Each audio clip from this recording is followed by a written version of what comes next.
day here in Les Sables de Long. It's going to get very cold in the next couple of days, down to 6 degrees or something. So anyway, and it's grey. Yesterday was blue sky, and the fleet's having a bit of a mixed bag scenario coming down from Durban. So the first guys got in before the wind died, and the other guys have been sitting out there with headwinds now up to about 15 knots, maybe a bit more. We'll see what the reports come back at, and that's against the current. And the amazing thing was that you look at Adam's report and a couple of others coming down with a good solid following breeze of about 20 knots. It still created an uncomfortable sea. I would have thought it might have been quite organised, quite flat, because it's wind and current all going the same way, but they were all suggesting it was a little bit uncomfortable and confusing and erratic. No, they couldn't get into a routine. So must be pretty interesting when it blows hard the other way. And I'll be interested to hear what the sailors are saying going against, into a 15-knot headwind, which is pretty mild, and against the current. So stand by. But anyway, this is the trickiest bit, getting down to East London and then heading around to Port Elizabeth. And that looks like what's going to happen, but we'll look at that in a minute. And I just remember today was a particularly hectic day. My phone keeps going off all the time. Every time I get a message going ding, ding, ding, ding. I counted 20 different contacts on my phone from 6 o'clock this morning. Ding, ding, ding, ding, ding. It was usually I get about 10, but this morning there was 20, over 20 actually, from entrants and managers, and really talk about this, that, and the other, and blah blah blah. So it was a busy morning this morning. Anyway, we'll do sometimes I forget to give you the entrant updates, which we will do because there's a couple of nice stories there. And this picture, of course, I don't think I put that up yesterday. I put it on a post, but this is East London, and they've got a couple of options. But right down here by the bridge, down the bottom there, right over to the left, that seems to be where they're berthing up. And they had a pretty good run coming in. Once they were in, it looks like they were able to tie alongside there at the boat club, blah, blah, blah, and having a good time straight away. Peeler, Dan, and so on. I should have put the picture up, but I was a bit rushed this morning. Getting into a beer and a steak straight away. So that's cool. And part of anyway, I'll talk about this when I'll talk about some issues when we had a look at the tracker. We've got a few people turning up now. So we'll go straight to the tracker. It looks like it's slow going. And you're on the tracker. Now I'm on the tracker. Yeah, very slow going. So you can see here there's a bit of a headwind coming up from the south-southwest. And Christian's only doing 3 knots in that breeze. So, and he should be in the current still there, right on the edge of the current, but only 3 knots. And he's still done 132 miles in the last 24 hours. Most of that would have been made when it was favourable wind. It turned early evening yesterday. Josh is doing 2.7 knots. Plugging along there. He might have a counter current in there. I'll have a look in a minute. Although I think it goes right up the coast. And did 136 miles. So still overall it's pretty good. Just slow going at the moment. And Jasmine is 2.4 knots, 136 miles. So the speed is slow, but the daily average wasn't too bad. What's their ETA like? I think they'll probably maintain the same speed. We don't want that. We want this one. Let's just see where they are. I'll get out of that. And we'll look at Christian. He's currently 22 miles away. It's going to be at least 5 or 6 hours, maybe even more. Just depends on how he goes pushing to windward. Josh and Jasmine, they got about 11 miles to go. It's probably going to be 3 hours or so, maybe 4. A bit hard to say. Depends on the breeze. Looks like it's going a little bit quieter inshore. So let's see what the current is and where they're positioned against the current. Yeah, Christian's still in it, so he's probably bouncing around. And if we've got a very uncomfortable sea with headwinds, the boat may be having trouble getting momentum going to windward. The boats. Everyone says, you can't go to windward. Well, you can't if it's heavy, because you've only got a boat that weighs about 1.2 tonne and is short on the waterline and little sails. And and so you don't have the momentum or the power to push through big stuff. They go to windward quite well. I've had some big legs going to windward on tracker. When you reef it right down, maybe 3 reefs and a partly rolled head sail, you can actually do okay up to about 20-25 knots, as long as the sea's organised. If the sea's pushing the boat around, everything can go to mud. So anyway, he'll probably have an interesting story to tell.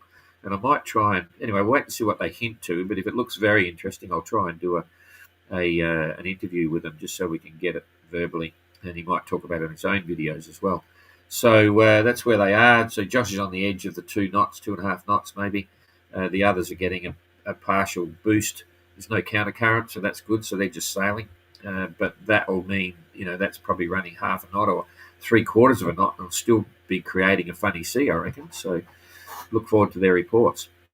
Let's see, what do we want to do now? We'll go to the wind and see what the forecast is doing, because we've got a few tactics coming up in terms of the weather. I had a good look at windy just before I got on here, but I haven't had a look at what it's saying here on the graphic. But to give you an idea, just had a quick chat with Renault this morning. He thinks that he's probably going to get out on Saturday sometime and quickly make a quick dash. It's only around to Port Elizabeth before a calm comes. There's no wind, and you don't want to be out there with no wind, 130 miles. So he's hoping to get out on Saturday, probably just to Port Elizabeth, and then probably won't get away again until Tuesday of next week. So that's the likely plan for Renault, and he follows the weather pretty good, and I confer, having looked at windy, that's probably what's going to happen. So let's just, I'll pan back one bit more. Oh, while we're looking at it, the leaderboard, don't even look at it. Don't worry about it. The only useful information coming off the leaderboard is the distance to the finish. Okay, that's the only thing you can consider. There's been so much going on, that's why I don't refer to it at the moment. There's penalties to add in there. There's different stop times, different start times. They had no obligation to set on a normal start. And even when there's a pit stop, it's a bit more organised, because at least you know exactly how much time you've got in the port. You can do the mental calculations. But here, now, with the 16-day weather window, wherever they want, stops wherever they want, however they want. As soon as you leave Durban, forget it. It's even worse. But don't worry about it. Distance to the finish is the only credible bit of information, and we're about to change the finish line anyway. With the entrants know what's going on, but we haven't changed on the tracker yet. Okay, so there's today's weather. We're going to push this through every 3 hours. You can see there's still headwinds there, so that's the 19th. Then there's no wind. Oh, there's an offshore. That's not showing on the thing. There's today. Okay, yeah, it is getting a bit quiet, but it's generally not a good time to take off. You can see the southwesterly setting in there. So that's the 20th, which is tomorrow. That's Thursday. Then coming through, still no time to leave. That's Friday, the 21st. Still no time to leave. Headwinds, I'm assuming you can see that. You can see a split coming in underneath the bottom of the cape there. I'll just put it up so you can maybe see it a bit better. Now I've got to hit that again. Sorry. Keep that going. Okay, so there's Friday. They're going nowhere. Friday. Nowhere. And it's starting to soften at the end. This is Saturday. Now, it's softening. And there's 7. That's Saturday morning. Saturday afternoon, you're probably underway. Okay. You can get out from there. So that's Saturday the 22nd. You get a little short dash. Still on Saturday. This is Sunday, and it starts to become a calm. Now, normally, if you're sailing, you can probably keep going, but the problem is they're racing, and so it's advantageous to stop, because you're just going to be going slow. Although this is different and windy.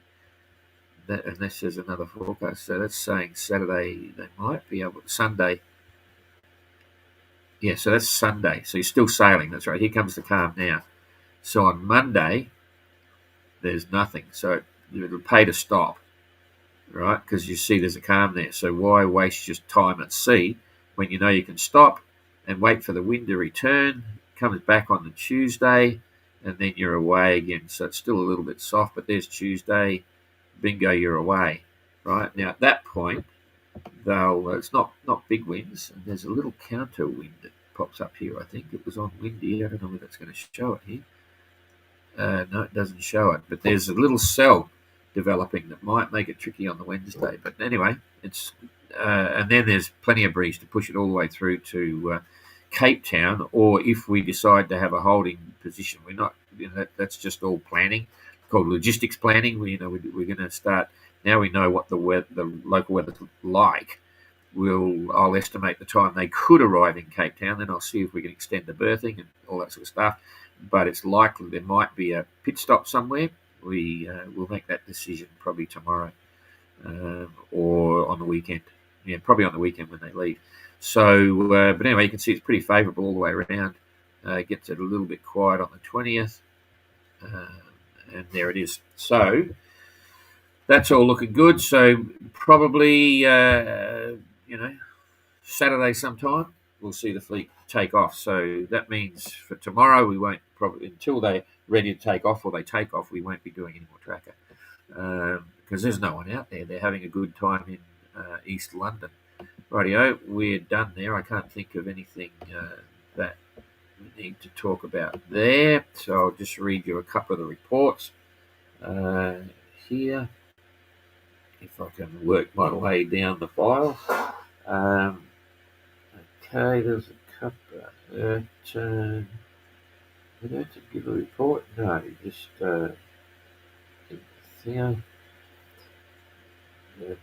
pit stop. Sorry, hang on. I'm just coming up to. There's so many messages. Entrant reports. Here we go. Monday, Renault. Oh, Jane sent me a bloody translation of that one.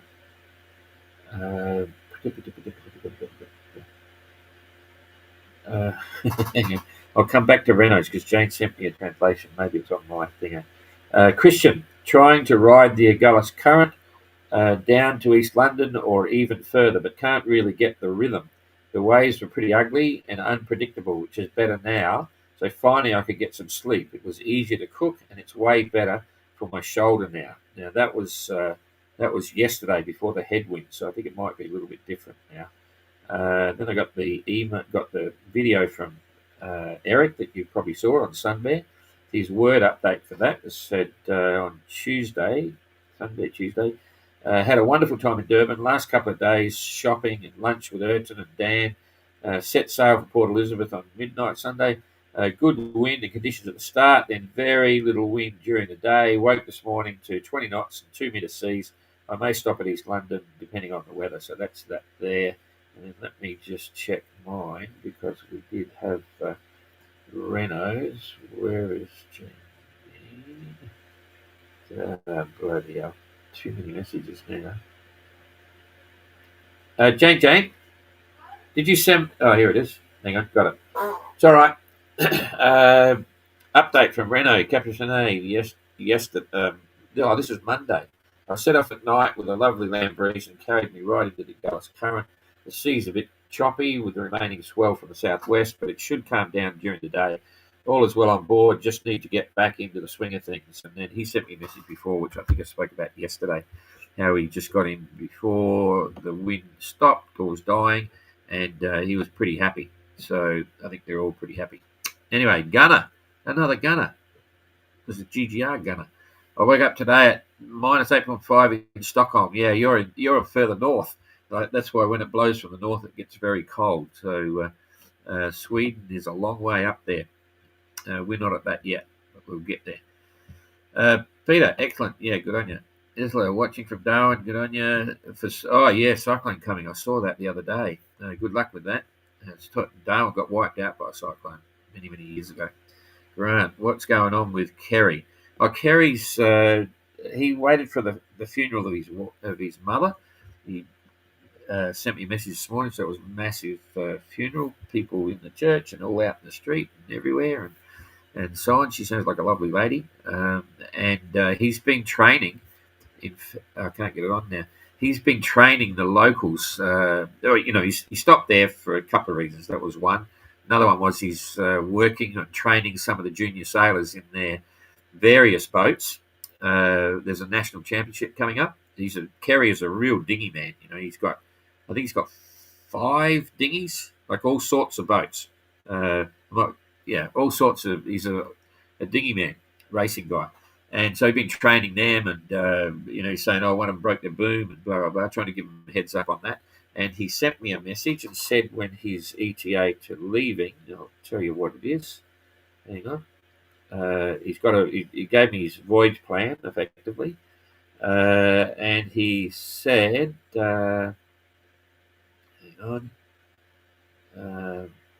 Here we go. He's got a picture here of one of the junior sailors that he's training with another broken boom. This young girl broke 2 booms, so he's in the water there. Here we go. Cheapest. Here we go. Don, just to keep you in the loop, insofar as I can rely on the longer range forecast, it's likely I shall depart Durban on Monday night or Tuesday morning, the 24th, 25th, punch through the front of Port Elizabeth, sailing directly to Simonstown or Cape Town, wherever, if we're going to do a stopover. The swell is quite big, but the wind looks manageable. And he will have at that point used about 9 or 10 of the 16-day stopover, right? And so they've got 16 days for free to stop anywhere they like, and he's using up part of those days while he's sitting in Durban. So that's what he's been doing. He did send me some other pictures, but he sent them on Facebook just of the sail training. He did a big thing with the Sea Scouts there as well, which I've got. I've got all the photos and the videos, which we've been too busy to cut together to make a post on Facebook, but it was pretty impressive. A lot of the Sea Scouts came down. They looked at all the fleet. I think I mentioned it before. So that's what Kerry's up to. Still racing, but he had some other influencing factors. Pat, g'day, Pat. Looking from close by. Yeah, Pat's in town. They're all the GGR guys are heading to town. We're flat out.